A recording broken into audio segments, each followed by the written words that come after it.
Welcome to the Truth Over Comfort show. Today's returning guest is Matthew Ho, who has been on, I've lost count now, probably over 10 times speaking about everything. I'll put his bio up on the screen so you're aware of what he's done in the past and what he's doing now. But it's always good to have you here, Matt. I really do appreciate your time. You give me more time than anyone, and I always enjoy speaking to you. So thanks again for coming on, Matt. Well, hey, I enjoy it, Louis. I really do. So thank you for having me back on. And yeah, I'm happy you want me to keep coming back on. You know this stuff as well or better than I do. So if you've had me on 10 times, I guess I'm not making too many mistakes or errors or saying things that are wrong. So I appreciate it. Yeah, no, I really do appreciate it. I mean, there's a lot going on in the world.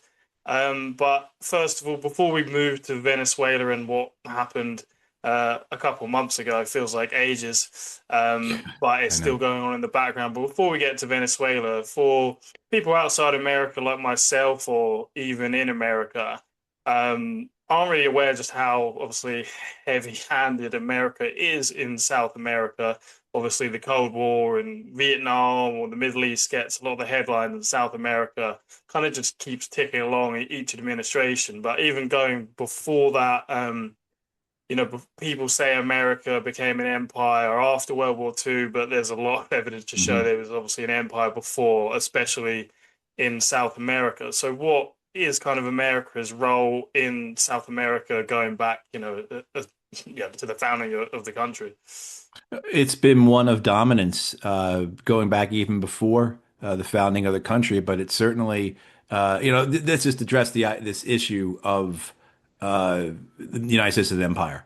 That in particular has been the case for the United States before it was the United States. You can go back to, say, 1763, when the British Crown tells the colonists in America, you cannot go farther westward. We do not want you intruding into Native American or Indian lands and essentially causing problems for us. Um, and that upset, that angered a lot of the colonists, including some pretty important ones like George Washington, who held large tracts of real estate in these speculation deals, essentially, in the western part or the frontier, as it was called. And so there is, this idea that one of the many reasons for the American Revolution, for independence from Great Britain, lies in this idea that the Americans wanted to expand westward, wanted to further colonize the continent in a way that the British Crown was not willing to allow them to do.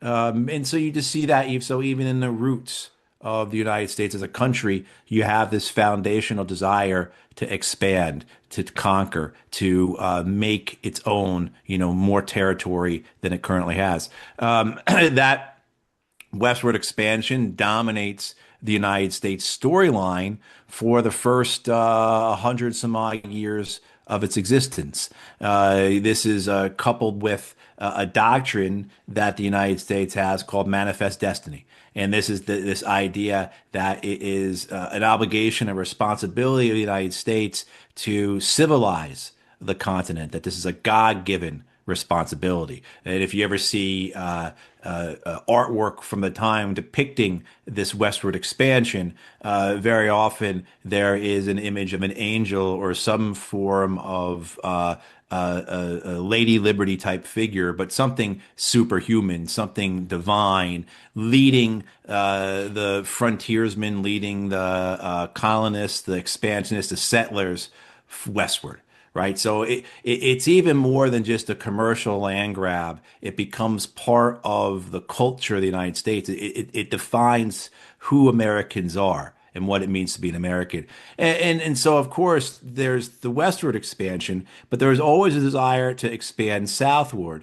And you saw this, whether it be in the Caribbean or throughout Mexico and Central America, especially with what were called at the time, what they called the 19th century, filibusters.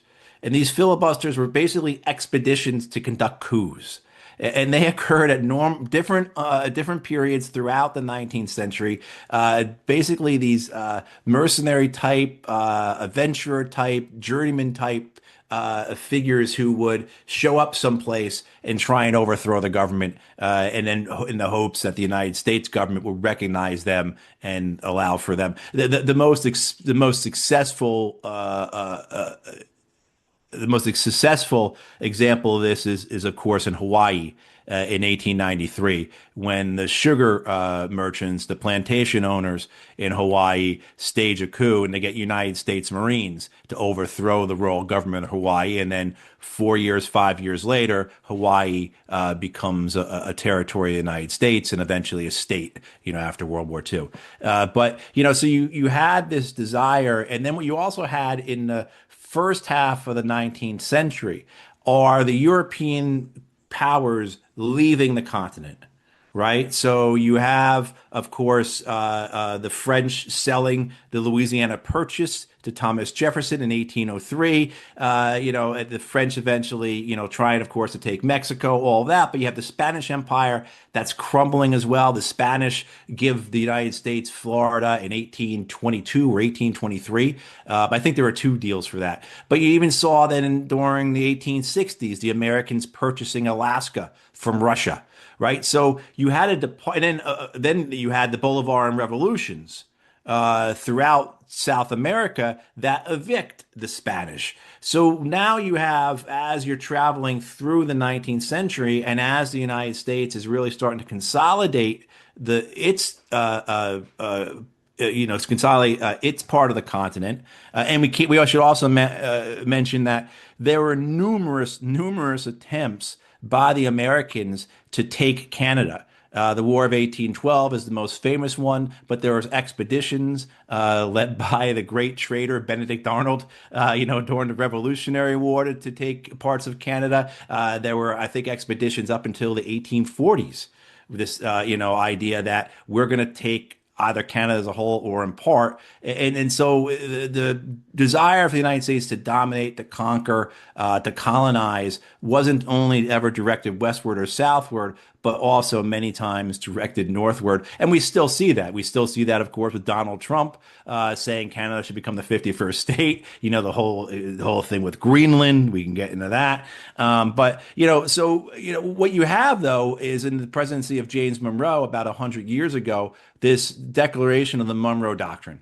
And so put everything I said together, the understanding the Americans, who they are, the conquest of the North American continent. We have to bring up things like the 1840s war, either 1840, was it 46, 48, whatever it was, the Mexican-American War, United States in one of the really the most brazen criminal wars of all time. They weren't even trying to hide it. Takes the possessions that become Texas, Arizona, Colorado, New Mexico, and California, Nevada as well, I guess, Utah. The massive part of the American Southwest. The United States just takes that in a war of conquest against Mexico. But you have James Monroe 20 some odd years earlier proclaiming the Monroe Doctrine, which essentially puts forward this idea that the United States is the sole authority in the Western Hemisphere. Those who want to defend it or apologize for it even today, will say that the Monroe Doctrine was meant to keep European powers out and allow for the self-government, the sovereignty, the autonomy of the Americas. That is true if you leave out the fact that the European powers are supposed to stay out and the Americans are supposed to dominate. And then of course you have corollaries. The Theodore Roosevelt had a corollary, basically saying that the United States will intervene as it feels necessary throughout the hemisphere. Now of course you have Trump's corollary, what they're calling the Monroe Doctrine. But certainly this role of the United States as empire, as the imperial power, as a superpower vying for pieces on the chessboard, dominates Latin American, so Central and South American and the Caribbean experiences for 200 years.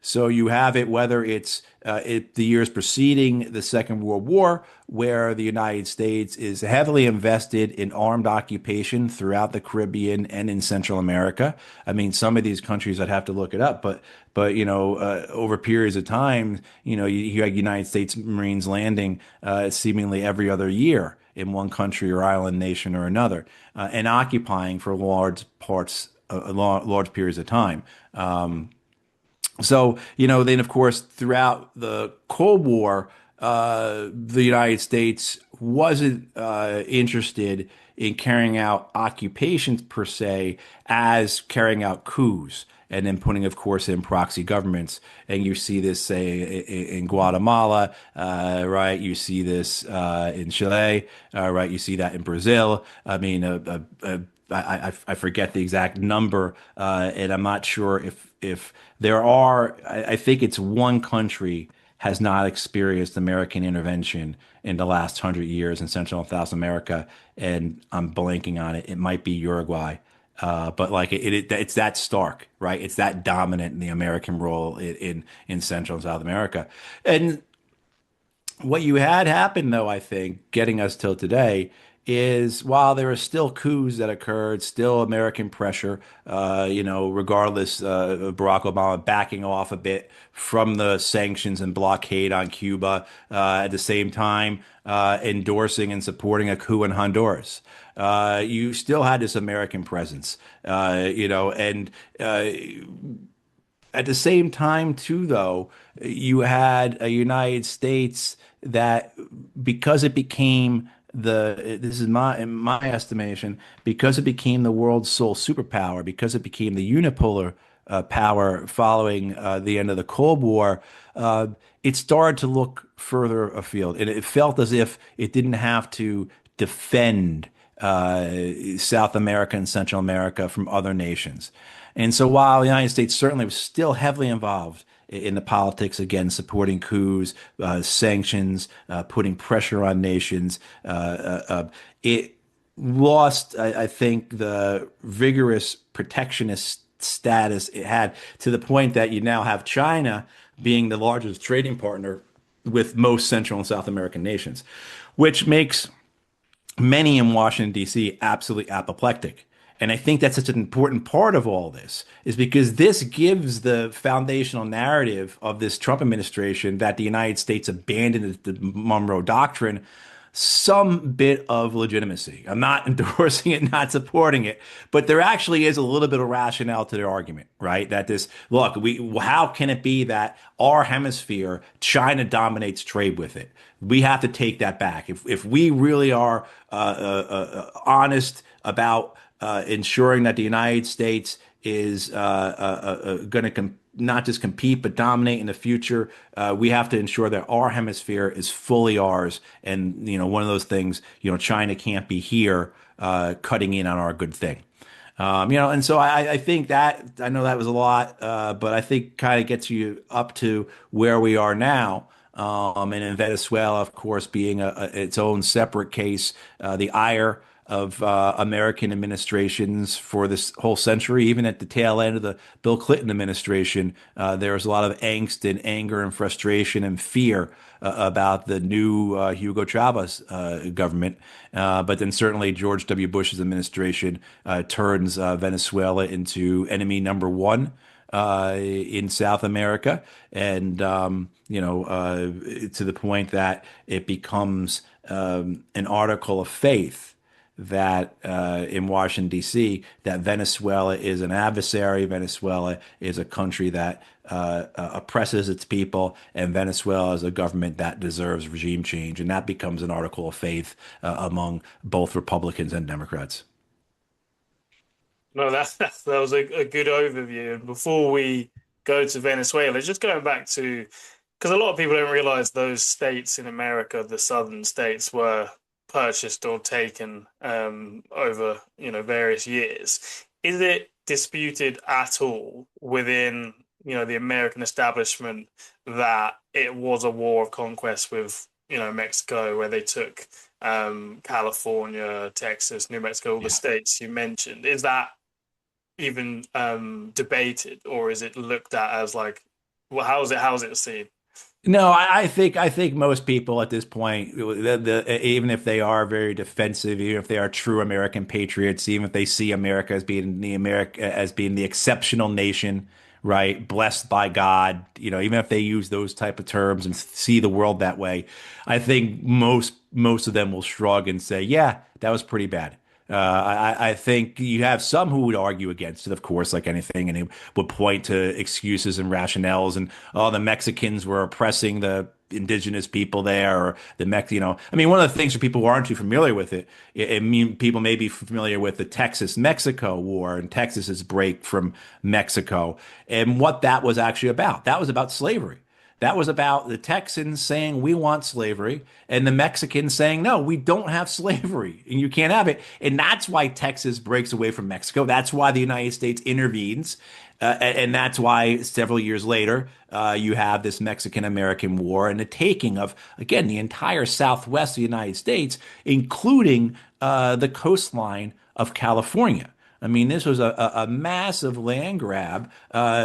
Ulysses S. Grant is haunted by it. Ulysses S. Grant, who commanded the Northern forces in the Civil War, becomes president for 2 terms, is haunted by his role in the Mexican American War. And he, I can't recall the exact quote, but he describes it as a great crime, as one of the greatest crimes of all time. And I think that the idea that the president at the time, James Polk, how despicable a character he was. So I think if you were to walk around Washington D.C., where even again you find the most ardent my country right or wrong type of figures, I think most of them, if they know anything about it, will say, yeah, that was pretty bad, and that's the example of how we're different now, how we don't do those types of things now. Right? Because that's one of the arguments that you'll hear made by American, not just reactionary types, but liberals who are invested in this idea that the United States is not an empire, the United States does not conquer territory, that the United States gave back all the countries it occupied following the Second World War, etc. And then when you say, what about the 750 military bases around the world? Oh, they're all there at the invitation of the host governments, as if holding a gun to somebody's head. And if they invite you in their house, allows for the entrance. But yeah, I mean, so it's a topic that I don't think is really fully addressed. And it's also, though, so easy for it to get subsumed by the larger arc of the American story, of American history. But it's such an important point. I think it so clearly shows the purposes of the American empire, the true nature of the American government of this country, one of conquest and greed, that still helps us understand why this nation is the way it is today. Um, Because you had Teddy Roosevelt took the Philippines right off the Spanish, but that was given back after World War II. Was there any discussion while the decolonization process was going on around the world of Mexico going like, you're going to give back like these huge states, obviously a lot of natural resources? Was that, or did they just kind of take the defeat? Like you what know, happened?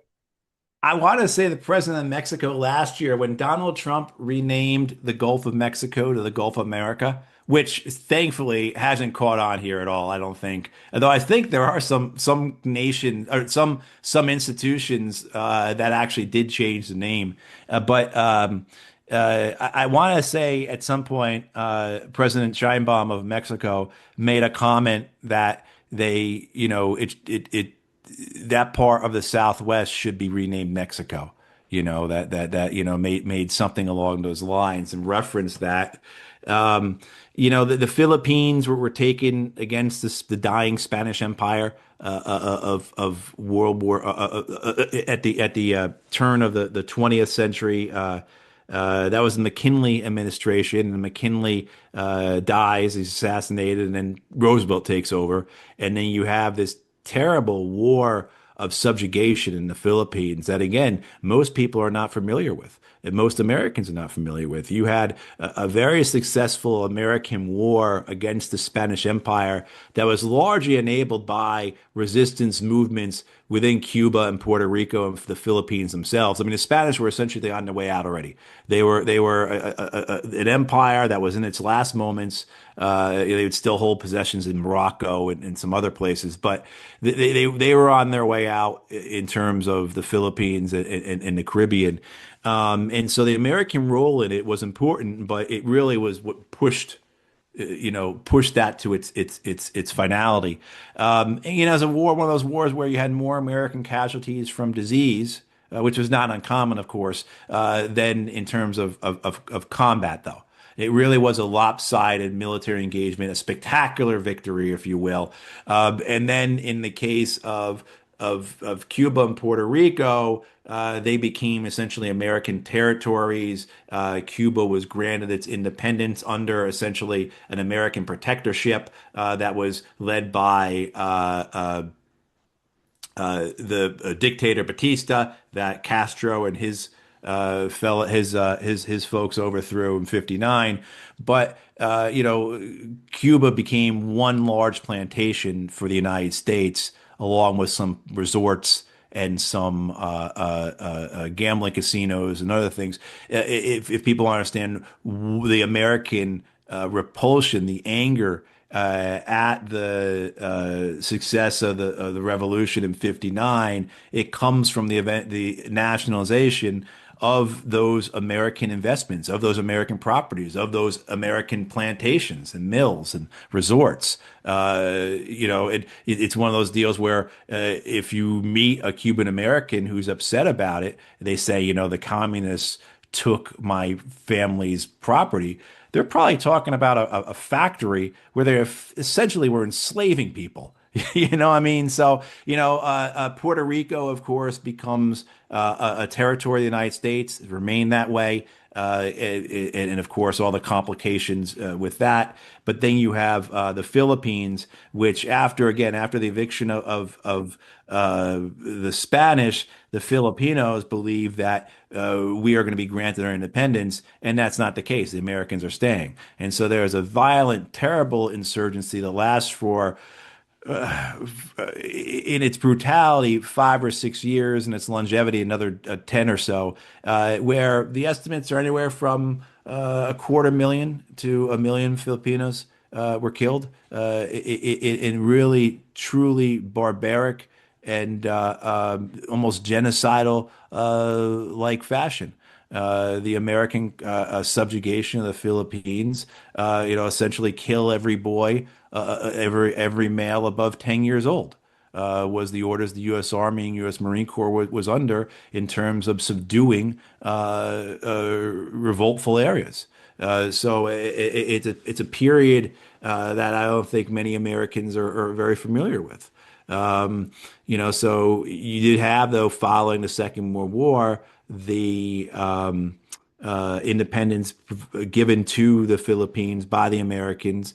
I think both Franklin and Eleanor Roosevelt had a lot to do with that because there are certainly many Americans who weren't in favor of providing that sovereignty to the Philippines. And that sovereignty, of course, came with with a relationship to the Americans that still exists to this day.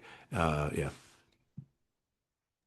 There's also in that area of the world, you've got like Guam as well, haven't you? Right. And the You're right. Marshall Islands, and I know they're spread around, but all these like protectorates, like when Julian Assange, he had to go, was it to the Marshall Islands? Was that He where went to he the went? Marshall Islands, yep, where there's you have American federal court. So you have all these American territories, about a half dozen or so, that of whether it's Samoa, Guam, the Marshall Islands, uh, I'm going to blank on a couple of the others, but these islands that the United States has. A lot of it begins in the 19th century with the pursuit of guano, with the need of bird droppings for fertilizer. And so there became this rush throughout the oceans by the powers, by the industrial powers, or the powers that were turning into industrial powers, to take these islands that were nothing more than rocks. No one lived on them, but they were covered in bird droppings. And those bird droppings were, mined essentially by the tons. And this is a massive industry that develops all throughout the 19th century until the Germans invent artificial fertilizer, essentially, right? But this is what's allowing for the agricultural developments of the 19th century that then leads into like population increases, that then lead in, of course, to industrialization. But so the United States, it still, I think, possesses a lot of these islands that it purchased in one way or another, or just took, where it sent a guy out there with a flag and put a flag on, that were but then, so as that goes away, though, you then have also need for refueling harbors, refueling ports for ships, coal ports, right? Ships are out at sea. They need to be restocked with coal. And so that becomes this idea, particularly in the Pacific, of having these islands that are strategic for the purposes of refueling your ships, whether they be commercial or military. And that's how you see islands like Guam and Wake come into the American possession. Of course, you have the fighting in World War II, where the United States takes these islands from the Japanese. These islands, of course, become important for U.S. military bases. Guam is a massive American military installation in the Middle Pacific. You have the same thing in the Indian Ocean, a much later development, but an instance of the Western powers ethnically cleansing. Excuse me, ethnically cleansing. They just cleansed it. Took it the island of Diego Garcia, which is an incredibly important American military base. That's a whole story you probably know better than I do, because it's a British story. But in the 60s and 70s, for people who aren't too familiar, you have the British government remove the Chagos people from the island of Diego Garcia. Just literally go to the island and take these people off, and then tell the Yanks, hey, you want to build a base here for your B-52s, and that's what happens. And then there was a court decision 5 years or so ago, right, that hey, this is really a terrible thing you did. This is a mass violation of international law, and the British government enters into a lease agreement with Mauritania, or who was it with? With Mauritius. With Mauritius, thank you, not Mauritania. With Mauritius, thank you. And 99-year lease for the base, but the Chagos people, the people weren't allowed a right of return. So there's still this crime against humanity happening in modern day with the use of these islands as bases that were taken from the indigenous people. And in this case, the Brits and the Americans are co-leasing this thing, and the Chagos people are still, without a home.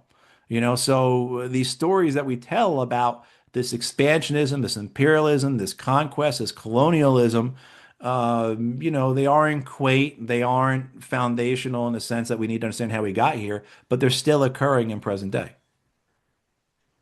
Just go, I guess, the broader side of it. I mean, you hear a lot in this general kind of belief that the US became an empire post World War II and starting World War One, as they were seen as isolationist, obviously more in Europe, not getting involved, but there's seen as isolationist, and then they get pulled into World War One, World War Two, and then that's when they become an empire and they're doing Mm. all these coups. But then when you look at it, they was obviously very involved in around the world, but more focused on certain areas, especially South America. So do you think it's basically a myth that America wasn't an empire before, or is it's that after World War II they became more of a global empire? Or is it just It's people kind of brush under the carpet everything America did? Well, before that, they did yeah. little bits in South America, but like that doesn't really count because it's their backyard, as famously always said, it's their backyard. Right. I think all the other arguments, everyone else was doing it. They were just doing what everyone else was doing. And I think that that argument is, sound in the degree that, yes, prior to the end of World War II, the United States was one of several empires around the world. And again, you go back to the 19th century, the United States was an empire that was expanding westward. It had an entire continent to conquer. One of the reasons why maybe the United States doesn't pursue direct invasion, occupation, conquest of South American nations is because it was focused on expanding westward. And then you have a very curious thing that happens. You have 1893 is when the American frontier is declared closed. Essentially, the year the last Native American tribe bends its knees to the American federal government. And that's the same year that is brought up earlier. You have the sugar plantation owners stage a coup backed by American Marines in Hawaii. And so that's when you really start to see the shift, right? You start to see the shift in American imperial focus from being on this continent to overseas. 5 years later, 1898, you have the Spanish-American War, so the conquest of Cuba, Puerto Rico, the Philippines. Within a couple of years, you have the wars again, the Boxer Rebellion and the wars in China, where the Americans are one of the foreign legations there that subdue the Chinese that want to kick the foreigners out. You go back and look at this stuff now, and you clearly see there's a right side and a wrong side. God, we were really on the wrong side here, you know. But even before that, you can look at, say, Commodore Perry arriving in Japan, and as we say, quote, opening unquote Japan, right? Essentially coming up to the Japanese and saying, if you don't open your ports to our commerce, we're gonna bomb you. You know, we're gonna wage war. And the United States did that in Korea. It's in the 1870s, and I think as well as in the 1880s.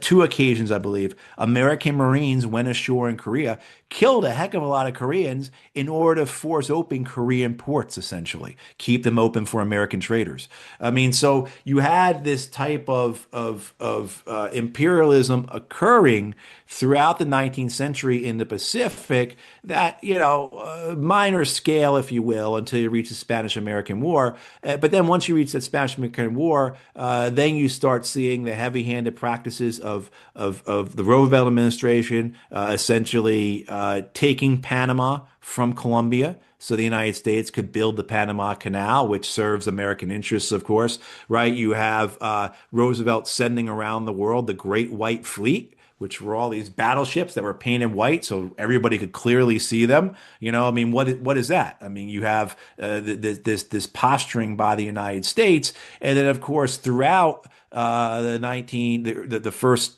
decades of the 20th century, you have the Banana Wars all throughout Central America, where the United States is overthrowing governments, keeping American Marines there to ensure those governments stay in power. Essentially working on the behalf of United Fruit, which comes up again later in the 1950s when Guatemala is overthrown. So the idea that the Americans were an empire is a false one. It's an empire that looked different than the European empires, but it was because the United States had a whole continent to conquer. It didn't need to range abroad to establish its empire because it had an empire just west of turn around, face west, and there's your empire. And then, of course, as we described, there were other events. But then, as you say, you get to the end of the Second World War, and the United States moves from being one of several world empires to being one of two empires. And of course, the end of the Cold War, there is only one empire, the United States. Yeah, yeah, because it is pretty striking when you look at it, like boom, boom, boom. I mean, now I'm remembering, or because I'm looking at it, yeah, it's three times in the early part of the 20th century that United States Marines go into Nicaragua. Three times, right? It's just Dominican Republic and Haiti and over again. But Yeah, the top line number, which I couldn't remember, was that from 1898 to 1994, the United States intervened successfully to change governments in Latin America a total of at least 41 times. Right. So, right? You mean so that roughly 100-year time period, the United States was conducting a coup uh, every 28 months. Right? I That is mean, nuts. so yeah, yeah. I mean, put it in perspective like that, right? Yeah, I mean, we can basically just kind of go from here. I mean, you was describing before the Marines that were, basically camping out in South America for United Fruits and other corporations like that. And there's that famous Smedley Butler quote, which kind of, I guess, sums up the American empire pre-World War II focus on resources and who they was doing it for. So can you just tell people who Smedley Butler is and the kind of change of mind he had or acceptance of what he was doing? Yeah, I think the latter description, and the acceptance of what he was doing is a willingness to no longer tolerate it is probably the best way to describe him. But Smedley Butler, was a Marine Corps Major General. He received two Medals of Honor, which are the highest military award in the United States.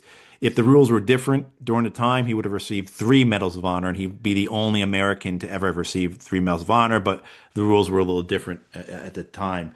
But Butler was in the U.S. Marine Corps for 33 years. He commanded forces all around the globe, and he had this.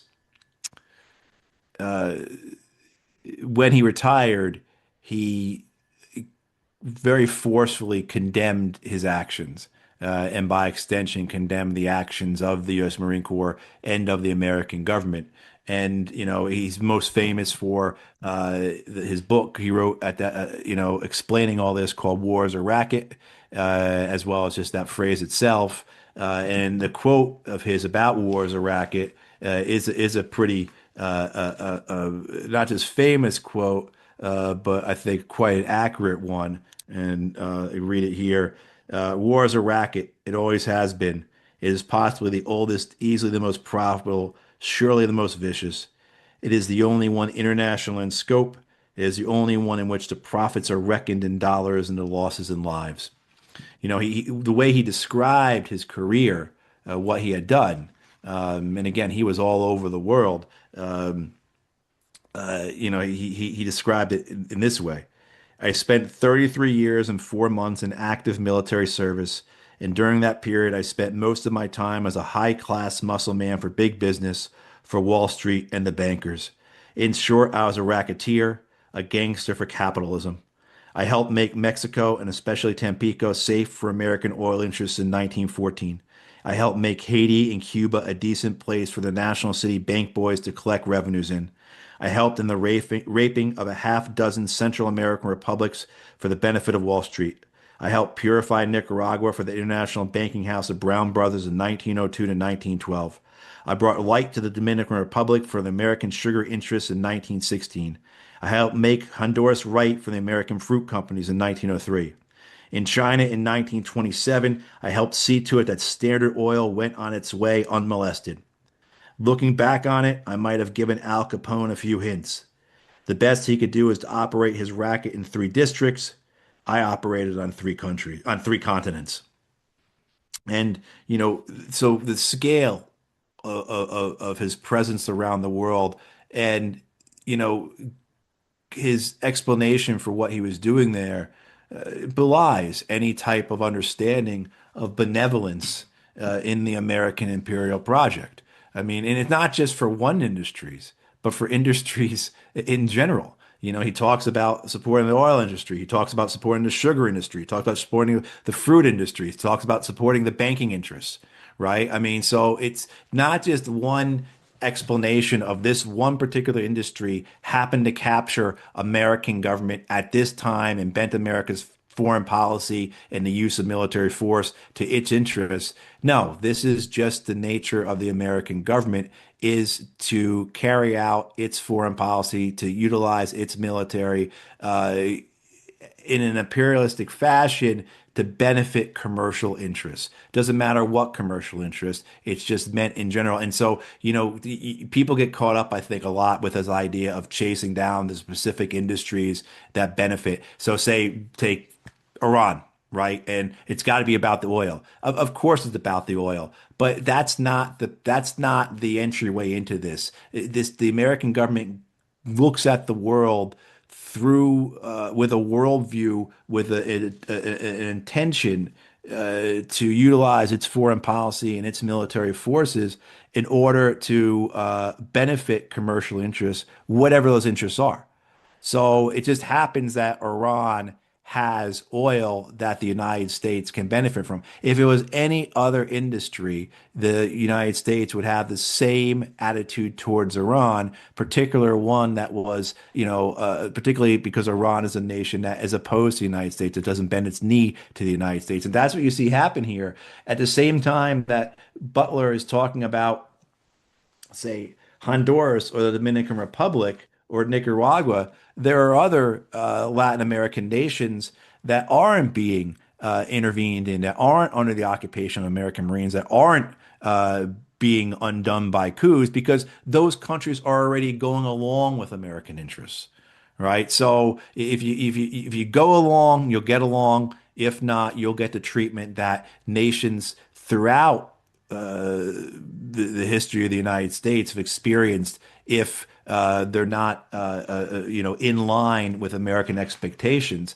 I think what was I just read to you in Latin America or in Central and South America over the course of 100 years, from 1898 to 1994. The United States intervened successfully in overturning Latin American governments 41 times.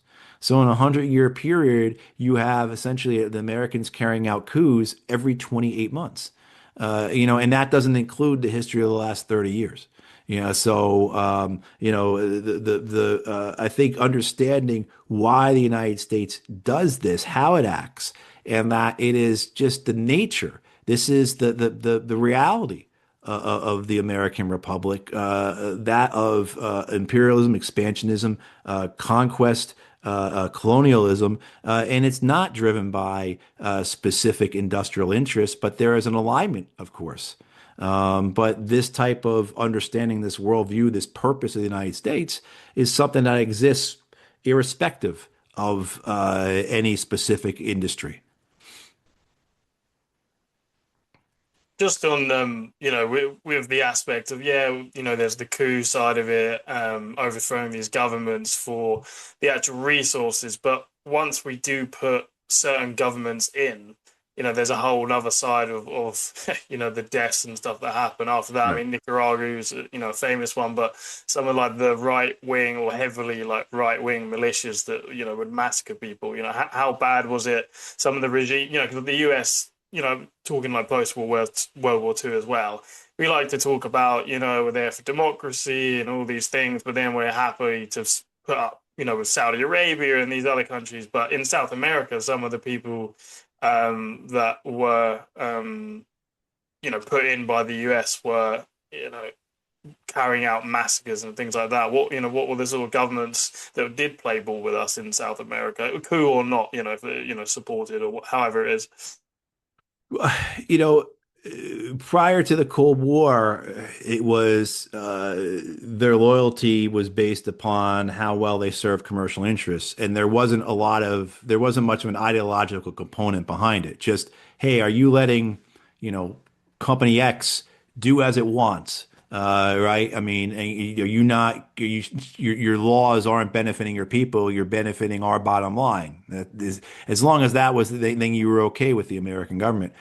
Following the end of the Second World War and the Cold War and this great clash against the communists, there was an ideological component as well. That because the Americans were so crazed in terms of their obsession with being in this Manichaean war of good versus evil against the Soviets. It didn't even, certainly the commercial aspect was still there. Is your government benefiting our companies? That was still there, of course. But this idea of ideology or this general fear of the Soviet Union or this understanding that the United States was engaged in a world chess match.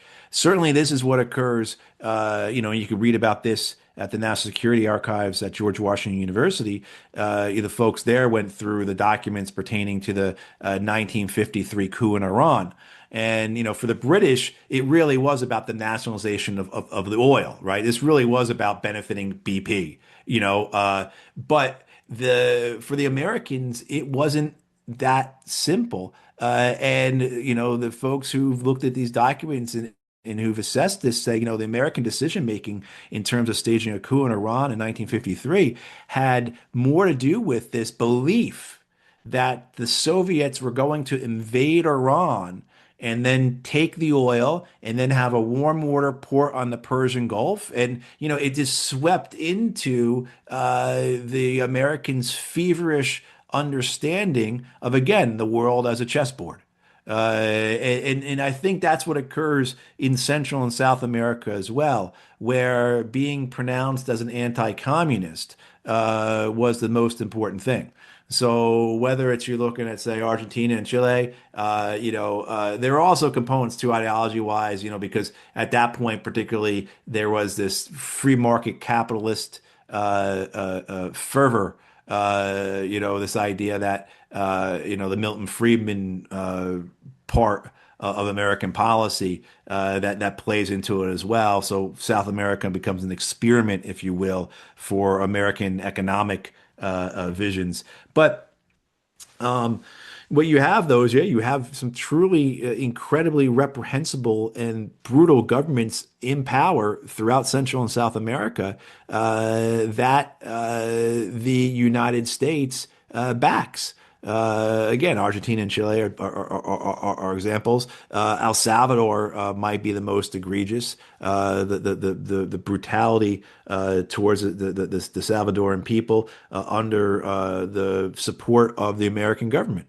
You have at the end of the 1970s and the 80s the death squads in El Salvador that massacred entire villages, that shot and killed priests. Francisco Romero, of course, the most spectacular, shot murdered while giving mass by the regime there. You had the raping and the murder of three American nuns. I think it was three by American supported government soldiers of El Salvador, and the United States turning a blind eye. The United States shrugging. The obscenity of it was really quite remarkable, and the willingness of initially the Carter administration and then the Reagan administration to go along with it and to justify it because of the evils and the dangers of communism. When I was a kid growing up in the 80s, you heard these argument all the time of why do we have to support the Contras in Nicaragua, another group that's supposed to be freedom fighters, and they were this reactionary right wing death squads that were murderous. They weren't freedom fighters. These were thugs and criminals and murderers. But Ronald Reagan called them freedom fighters. But you hear, why do we have to support that? Why do we have to support this government in El Salvador that's murdering its people? It's murdering nuns and priests and such. Well, it's because if communism gets a foothold in Central America, right? So if El Salvador falls, then Guatemala is going to be next, and then Mexico is going to be next. And next thing you know, you're going to have Red Army soldiers just across the Rio Grande in Mexico. Like that was the argument you would hear advanced throughout the 1980s. You could read it in the Wall Street Journal, the New York Times. They'd say it on the nightly news or on Meet the Press or something like that. That was the reason why we have to stand up to communism. So what you have occurring with American empire following the Cold War is just not the commercial interests. It's just not this belief of America as an exceptional nation obligated to go out and civilize the world, something we inherit from the European powers, right? The Brits were especially fond of this idea of civilizing the world. We're going to bring civilization to India or whatever, but so certainly wasn't unique to the Americans. But following the end of the Second World War, you have this ideological conflict between East and West, communism versus capitalism, whatever. And, it takes on an importance as great or greater than the other reasons for America's foreign policy decisions. And I think that's really quite remarkable in retrospect, just how that type of belief system, that conviction, again, this type of Manichaean struggle becomes so predominant in American arguments, not just in commentary or by pundits or politicians, but in actually, this is how we're going to affect policy. This is how we're going to carry out policy. And that's in some ways, much scarier than an empire that makes its decisions purely based on commercial or mercantile interest, because that's somewhat reasonable and logical, reprehensible and gross and criminal, yes, but at least you can understand it. This is something that is entirely subjective and just only serves a self-identification that is bankrupt and hypocritical.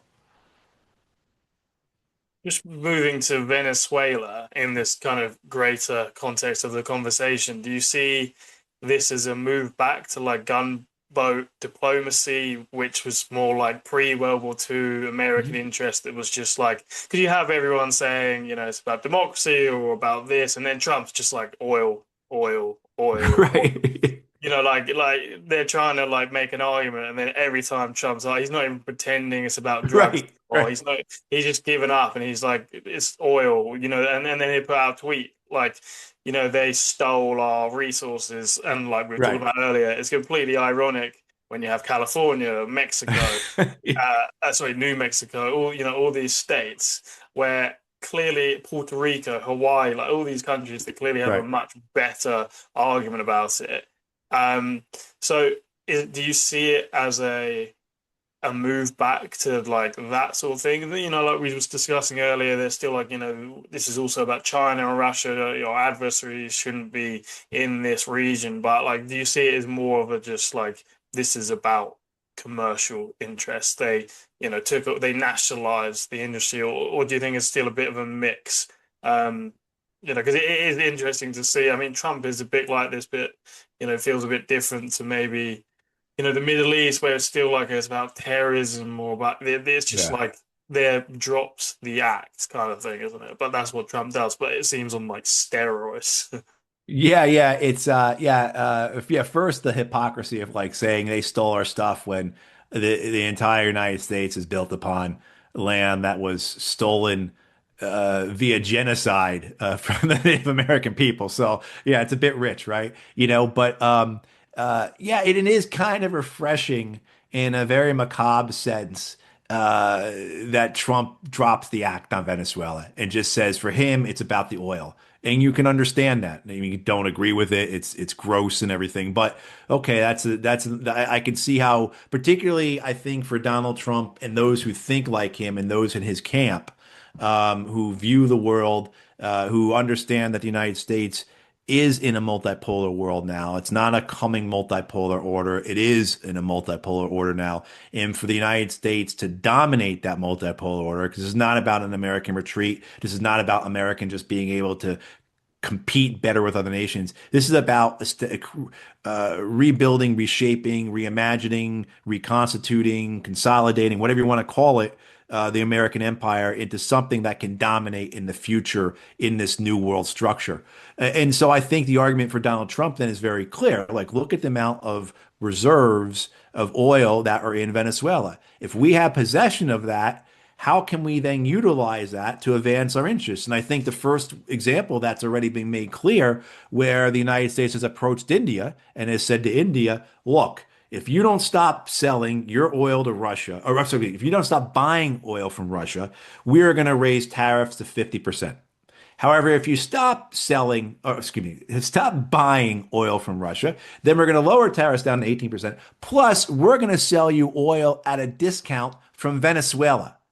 So for the Indians, and we're still unsure of what's really happening with all this, but okay, that's a deal that makes sense, right? I mean, that's a deal that is reasonable. Again, caveats about, I'm just saying in the sense of you can understand how the argument is arrived at. I might not agree with it, but I understand that. And so I think that's what drives Donald Trump on the Venezuela thing prior, which what pushed him to this point or got him to this point. If you recall, in his first administration, when John Bolton was his national security advisor, John Bolton, a Hawks hawk, he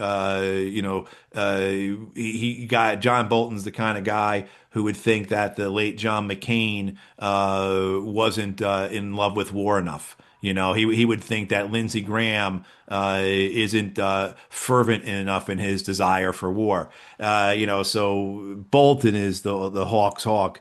And if people remember, there's a photo of him with a folder or something, and on it's remarks about Venezuela. He was going to brief the president or what have you, and in big letters it says oil.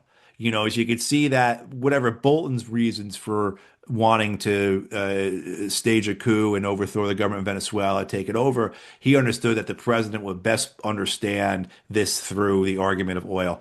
There are others in the administration, in Washington, D.C., in the American foreign policy establishment, Democrats included, who have other rationales, who have other reasons or arguments for why this is the right thing for the United States to do.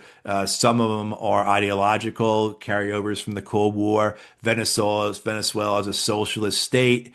There are others who, again, this that spoke about earlier, China being the dominant trading partner in the Western Hemisphere, and this idea that you need to begin someplace to uproot China, to kick China out. Plus, as well, Venezuela sells oil to China, and that's a way to hurt China. I mean, so, there's these different arguments. There's of course, the relationship of Venezuela to Cuba, the mania about the hysteria about Cuba that's existed in the United States for well more than 60 years, almost 70 years now. Marco Rubio, Secretary of State, is obsessed with Cuba. By extension, he's obsessed with Venezuela because they are allies. Venezuela, of course, has been providing fuel to Cuba. And as we've seen with this blockade now, Cuba is in terrible, terrible situation. They're running out of fuel. And so not only the idea of hurting Venezuela because you need to start someplace to take on these recalcitrant nations, whether it be Venezuela, whether it be Nicaragua, whether it be Cuba, the idea too that if we take out Venezuela, we're cutting off Cuba's oil and fuel supplies, and that's going to bring Cuba down. So there's all these various different rationales and reasons for this American intervention and now ownership, as the administration declares it, of Venezuela. But certainly, as we're saying, for Donald Trump, it seems the most important one, or the most logical one, or the most, certainly the one that carries the most water is the idea of the oil. And there are other resources there. Venezuela's got gold, it's got critical minerals, it's got other things as well.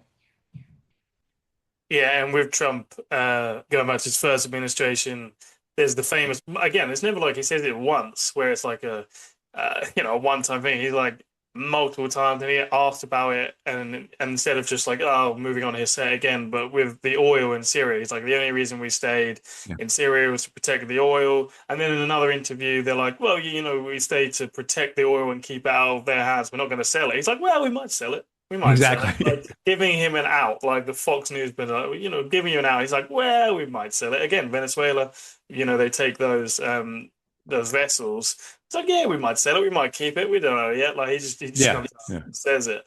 Um, but with Venezuela and everything that's happened, I mean, being yourself involved in Iraq and Afghanistan and seeing how things can start off well and then go downhill. Venezuela, however you look at it and your opinion, it was a pretty incredible operation that they pulled off in Right. this first stage. I mean, do you think so far the strategy is succeeding? Do they have a long-term strategy? If they don't play ball, the regime that's in now, I mean, as you said before, they've started selling oil to to Israel. It might be, Right. I think someone did clarify it is through like almost like a third party system, Right. maybe less Yeah. direct than it like the headline makes it sound. But do you think their strategy is working? Do you think the fact they could only have pulled it off with insiders? You know, how do you see this? Like, how do you see it play out, and where do you see it going? Or is it going to be another, oh, big win, victory celebration, George Bush, Iraq, and then it goes downhill? Like, what do you think?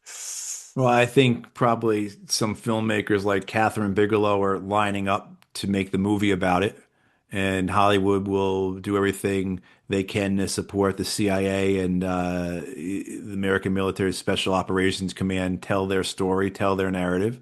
That's coming, but the yeah, I mean, the kidnapping of Maduro really was quite spectacular, unbelievable. I mean, if you had told me that was going to happen the day before, I would have told you you don't know what the hell you're talking about. That's crazy. What do you mean they're going to kidnap him? You know, and so, and just as important, more important in the tactical, execution of that, the actual, getting him, which resulted in about 100 people being killed. But was the co-option of the Venezuelan government. Who actually was involved in that? Who turned on Maduro? What inducements were made to various figures throughout the Venezuelan government? We know the United States was talking to the Venezuelan leadership in the months prior to the kidnapping of Maduro. So who turned, who got the phone call, listened, and didn't reply. Who told the Americans on the phone to go to hell. Like we don't know that yet. So it is. I think Venezuela is most likely in a state of shock right now. I think you see that happen often when you have a coup occur like this, regime change. It's really quite remarkable regime change, right? Because you got the policy success out of it without actually changing the regime. Like a turnkey operation here. But I think if you go and you look back at uh, Iraq, you look at Afghanistan, you look at other examples that we can name. Um, there's a period of calm. There's like almost a period of shock where not much occurs for a couple months, a few months. And I think that's where we're at right now. I think various factions within Venezuela are trying to figure out what the heck happened. I think they're trying to figure out what opportunities are available to them, what risks are likely. I think you've got some that are hedging, others that are making preparations to try and seize opportunities. Certainly, the storyline of betrayal, which is a deadly storyline for the ruling Venezuelan government, is how are they going to manage that? And then you have as well too the betrayal of the Venezuelan opposition. The Venezuelan opposition banging on the American door to overthrow the Venezuelan government for years now, and when it does, they don't put these guys in power. So Machado wins her Nobel Prize. Everyone says, "Oh, Gonzalez is the duly elected president." These guys are, they're not in power. Trump says about Machado, she's a nice lady, but nobody down there respects her. So the Americans, aside from the success of the capture mission, of the kidnapping mission, seems to have, at least for this first month, deftly arranged things to ensure a continuation of power and an agreement by the Venezuelan government to deliver on the things that are important to the Americans. We've not seen the Americans reacting angrily to anything the Venezuelans have done. And I think the Americans are smartly allowing the Venezuelans to vent. So they're allowing Rodriguez to be defiant in some of her messages, right? Knowing that it's a meaningless gesture, or that not meaningless, but that gesture has to be made for her constituency, while at the same time she's saluting and carrying out smartly whatever Marco Rubio is telling her to do. Hey, you need to change your laws regarding foreign companies in your country. Okay, we did it. I mean, that type of thing. So, yeah, but I think we are in this period of shock or calm after the storm, if you will, that we'll see what starts occurring in April in May, in June. I mean, I'll go back to Iraq with the overthrow of the government there. That was accomplished by April of '03. You had violence occurring throughout the months, but you don't really say there's an insurgency, if you will, until I would say probably about the fall. Things build, but they're all ones and twos. But like, so I think that would be the same type of experience here in Venezuela, where it's going to take a bit of time for the various constituencies in Venezuela to size up the situation, size up one another, understand what's possible, what's not possible, as well as come up with a plan to how to proceed. And so I think that's where we are right now. I would be surprised if this thing maintains the steadiness that we've seen in the last month. But maybe the Americans are have figured out a way to induce and entice and ensure that the Venezuelan leadership will not step out of line. And of course, that's the same way it's done with Maduro or anyone else. And in fact, I think the comments coming from the Venezuelan leadership was not that their fear was not that they be kidnapped, but that they be killed, which is very easy for the Americans to do.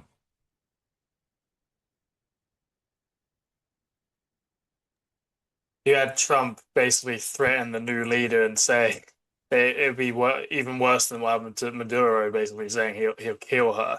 I mean, there is Yeah, I no mean, yeah, physical and that, occupation, so it would have to be like it's different in it to Iraq and Afghanistan where there's troops on the ground where they can be attacked. That like what they could stop following orders and basically call the US's bluff, I guess, and go, what are you going to do about it? Are you going to yeah, put troops on the ground? Like, it seems like there's obviously a lot of backroom deals going on at the moment, potentially, but like, what if they call the US's bluff and go, well, we've still got the same structure, we've rooted out some of the people. What are you going to do about it? I think that what would happen is the United States would drop a 500-pound bomb on them, and I think that's the reality they're living under. That they've got this monitored sword of Damocles above their heads that are the American drones. That's the American Air Force and American Naval Aviation. I think the Americans would do that to make an example. Also, too, because American population, they don't know who Delcy Rodriguez is. If you said that the United States just dropped a bomb and killed Diaz Dios Cabello, if I'm remembering his name correctly, it's been out of the news for the last few weeks. But if the Americans kill Cabello, the Venezuelan Interior Minister, nobody knows who that is in the United States. Nobody's going to care. Everyone knew who Maduro was, though. So the fact that you've got Maduro, you bring him back like he's some form of prisoner you're going to present during a Roman triumph, right? You're like he's Caesar's arch enemy that you're going to ritually strangle, you know. But so I think that's the reality. And as well, too, I think the Americans, or not America, have made clear, but the Venezuelan leadership must know that they can be replaced. That the line is down the block for people who will step into your shoes. And so these choices made by the Venezuelan leadership, we're still in the midst of this, and it'll be interesting to come back to this in a year, 2, 5 years. We maybe have some more hindsight and some better clarity on it all. But their decision process on this, was this a straight out betrayal? Was it the Venezuelan leadership saying like, yeah, no, here's Maduro, take him, let us stay in power, and we'll play ball? Was it that simple? Or was it much more complicated? It's probably more complicated. But yeah, I mean, like again, I mean, you hate giving credit to the Americans for this, but at this point, a month into it, their plan is working. But like I said, you're only a month into it, and I think Venezuela's in a state of shock, and we'll have to see what occurs in the months coming as things start to shake out in the new reality there. It was interesting to watch. I mean, it was quite a slow build up, this whole thing, all these threats and what's really going to happen, and then they just plucked him, Because like yeah, nothing. Like it's crazy. Woke it, up it one really morning, it really was. Yeah. Mm. The preparation for it, though, goes back months. I mean, the news reports say they start preparing a few months ago. I would expect for something like this, maybe 6 months ago, even longer. Yeah, and that's a real fear. There's two things that are important about that operation. And when I say that operation, it's this not Delta Force kidnapping Maduro. But it's the whole operation to set it all up. The betrayals, the co-opting, right? The coercion that went to make it all possible. However, whoever the guy was who turned off the Venezuelan air defense systems, whatever the storyline is in that, I know there were cyber attacks that disabled the electrical systems and so on and so forth. But you're a foreign leader, though. The fear that puts in you, the anxiety and uncertainty. Could the Americans do that to me? Could they co-opt my people? Could they coerce my people? Could a Delta or a SEAL kill capture team be coming through my front door at any time? And then who can I trust around me? And so that uncertainty, that instability, particularly when you couple that with the Israeli execution of these things. So particularly, let's look at the decapitation efforts by Israel, successful in Lebanon, somewhat successful in Iran last year. And so if you're a foreign leader or a foreign government, this is a very real consideration for you. We've seen reports that the North Koreans have taken this very seriously. And that North Koreans are redoing how they manage Kim's security. Yeah, The other thing, it definitely sent a message to the world, and that was definitely probably part of it as well. Sorry to interrupt. yeah, I've got like 2 minutes left on the call. yeah, I was going to end it around soon anyway because I know you got your interview going forward. But yeah, no, thanks again for coming on. I really appreciate it. It's been really interesting to hear because I don't know loads and loads about South America, so it's an interesting topic, and the US's actions in it coupled with what's going on. But yeah, I'd love to have you on again to talk more kind of the Trump administration, their kind of vision in the multipolar right. world and their actions. That would be great. But I'll let you jump off for your next call, and Yeah, thanks, I Lee. hope to catch up soon. Yeah, thanks, Lee. Yeah, I mean, I just end it with, the one thing I was going to say was that the fear I have with all this is this emboldens, and maybe this is a good way to go to another episode. This emboldens the Trump administration. These types of success, give them the confidence that we are masters of history, that we are in charge here, and that no one can oppose us. And so, where does that take this administration? That type of belief in themselves? Oh my God, right? Yeah. So, yeah, but hey, man, I appreciate it. Thank you. Yeah. Well, yeah. Cheers again, Matt, and I'll speak to you soon. All right, have a good night, man. See you later, mate. All Bye. right, bye bye.